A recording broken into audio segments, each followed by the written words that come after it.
Hey, what's up, everybody? Welcome back to Headbanger's Closet. It's your buddy Brett here. Hope everybody's having a great weekend so far. Leave me a comment down below. Let me know what you guys listened to this weekend. Always interested to hear what new bands you guys are into. This weekend, I'm actually listening to a lot of old stuff. Listening to a lot of Mortal Sin and a lot of Agent Steel. Two late 80s thrash metal bands that are very, lesser known thrash metal bands, but great stuff nonetheless. If you dig that old school 80s thrash sound, you'll dig these guys. Big shout out to my good buddy James Ray for the weekend music suggestion. And I'm also listening to this album, Ghost's debut record, Opus Eponymous. Check out that album cover right there. It's Papa Emeritus, the Demon Pope, haunting a Roman Catholic cathedral, which is really cool. On the back, you've got, the zombie Catholic priests, bishops, and cardinals right there. Really cool record. Came out October 18th, 2010. This is a reissue on Rise Above Records from Burbank, California.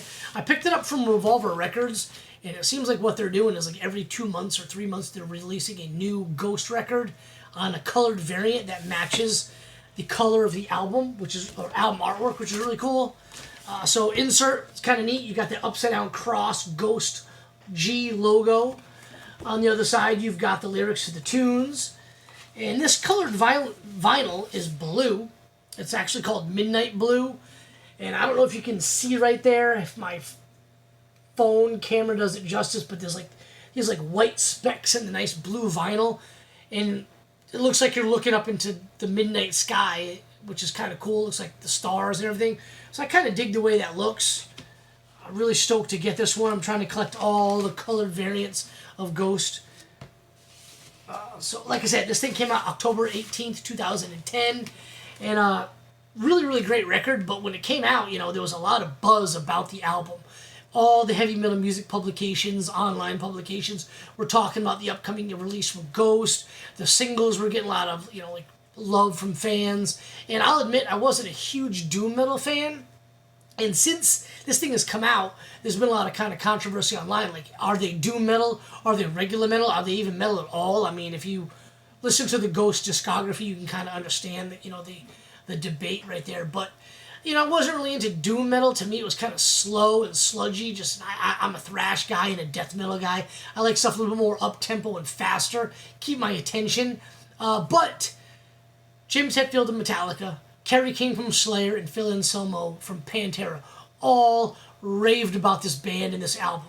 And when three of the biggest legends in heavy metal say that, I kind of tend to take notice. And I remember a couple of instances, online, there was a photo circulating, maybe 2010, 2011, Ghost's first U.S. tour in support of this album. There was a photo of James Hetfield and Papa Emeritus backstage at a show, and he had a Ghost t-shirt on. Obviously he was taken in the show, did a little meet and greet with Papa afterwards. When you're James Hetfield from Metallica, doing a meet and greet is pretty easy. But there was another cool video in the summer of 2017, which was a lot cooler in my opinion. Metallica was doing a summer stadium tour in North America, the summer of 2017. Iron Maiden was doing something similar. They were doing their outdoor amphitheater arena tour in North America, and Ghost was opening for them. And a video surfaced of James Hetfield in the seats, but in the middle of the crowd. It looked like 40, 50 rows back from the stage. Smack dab in the middle of the crowd, checking out Ghost set, just rocking out air guitar, drumming, headbanging.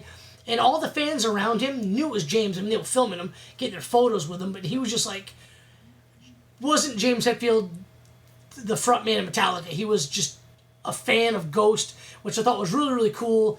Kind of just goes to show that no matter how famous you are, you can still be a huge fan of a band and really just want to see him and, just rock out and headbang to the band. So I thought that was really cool.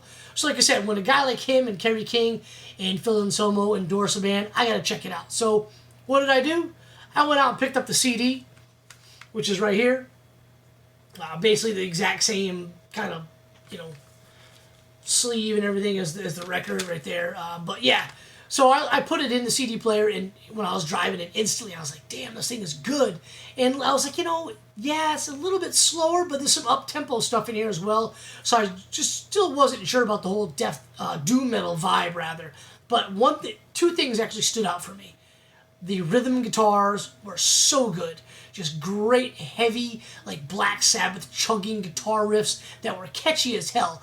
you get out the car, or you take your headphones off, you're walking around the house, or you're doing whatever you got to do, and you're still singing and hearing that guitar riff in your head. That's how you know it's just a badass, well-written guitar riff. And then also the guitar solos. Some of the solos in this album are phenomenal, and that just both the rhythm guitar riffs and the solos. That's just a staple of Ghost throughout their career. All the albums are great. And we all know it's the genius of Tobias Forge. I remember the rumor was when these guys came out was every guy in the band's a member of another famous metal band, and they're all like, kind of getting together with the masks and the costumes incognito to do this like super band. No, it was Tobias Forge. He's the only guy. He's writing the album. He's writing the songs, recording everything in the studio, playing everything himself, hiring guys to go on the road with him. The guy's just a genius. Dude can write some catchy tunes, choruses, verses, everything. I mean, it's so satanic and demonic, the lyrical content of Ghost, especially this album, but you're singing along to it because it's so damn catchy, and you're like, before you know it, you have no idea what you're singing to. Like, take the song Satan's Prayer, for example. That little chant on the chorus, "Hear our Satan prayer," just kind of singing along in the car, and before you know it, you're like, holy shit, I'm kind of like worshiping Satan right here while I'm driving down the interstate, It's something like that. And it also catches people who aren't metal fans way off guard because of the catchy, choruses. Your friends are in there who like, Maroon 5 and, Foo Fighters and U2, and like, oh, check out this band Ghost. You put it in the CD player, next thing you know, like, oh, this is really good. And before you know it, they have no idea that they're out there, talking about pentagrams and shit. So that's just, again, the genius of Tobias Forge, in my opinion. So this album is phenomenal. Like I said, this is the debate. Is it doom metal? Is it regular metal? I don't care. I think it's great. Every album that they've come out with is kind of better than the one before it, because each album is so successful. I feel like he keeps taking chances and doing different things. I read an article which sums up Ghost perfectly, in my opinion, that he took his love for 80s pop and his love for metal and infused them, added his own kind of special sauce to it, and that's what Ghost is. And that's actually a perfect explanation of the band Ghost. That's why the riffs are so damn heavy, sludgy, and catchy. The guitar riffs are awesome. They're really catchy as well, but they can also melt your face off. And then you have the catchy lyrics. It's all that mix of 80s pop and metal, which makes it so awesome. So yeah, I love this record. Just a couple of notable tracks. Like I said, the guitar riffs, the catchy lyrics, the solos. The song Ritual has all three of those. Killer solo to end the song. The next song is Elizabeth, about Elizabeth Bathory. Again, great guitar riff, catchy riffs. Before you know what you're doing, you're singing about a woman who's murdering young girls and bathing in their blood so she can remain young. And then the song Stand By Him, my favorite song off the record, perhaps my favorite song by Ghost of all time. Again, just starts off with that little drum beat, and then to this killer, catchy Black Sabbath style riff. And then again, more catchy chorus and verse vocals with killer solo. Awesome tune. Satan Prayer, I mentioned earlier. And then you've got the instrumental Genesis.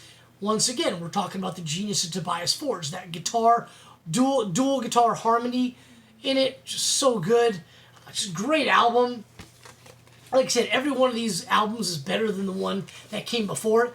But I'm still partial to this one just because it's the first and it got me into the band, that sentimental, reasoning behind it. So it's so good. Love it. And again, when guys like Phil Anselmo, James Hetfield, and Kerry King endorse the band, I mean, can you really disagree with those guys? I don't think so. So I love this band. I've seen them a whole bunch of times. They're one of those bands that when they play live, they always deliver. They sound just like the record. They put on a phenomenal show. Highly recommend you guys seeing them. I've heard rumors of late 2021, early 2022, a new record and a tour. So definitely be looking for that. So yeah, Ghost. Debut record, Opus Eponymous. I'll probably be doing more episodes on some other Ghost records, but this one right here, really wanted to kick things off with doing Ghost. First episode I've done on Ghost, just because this record is so great. It kind of was like a little bit of a game changer for me.